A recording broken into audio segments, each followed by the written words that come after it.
Here we have a Chrysler Marine 413 sitting on the engine stand. We have a bucket full of water that goes into the raw water pump.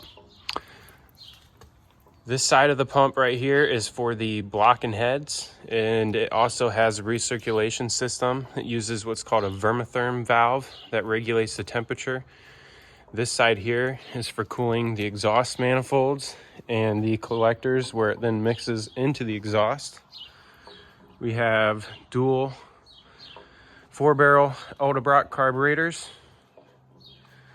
This engine came to us with the block completely plugged up with rust, and the heads had copper sleeves put in the valve guides, and it locked up and it dropped a push rod and a lifter. So we had head work done, and the bores were about perfect. I mean, it literally came from a machine shop having issues. So we got super lucky. All the bores were within 1 thou on roundness, and there was 0 taper to the bores. So we did not need any machine work to the block, which is great.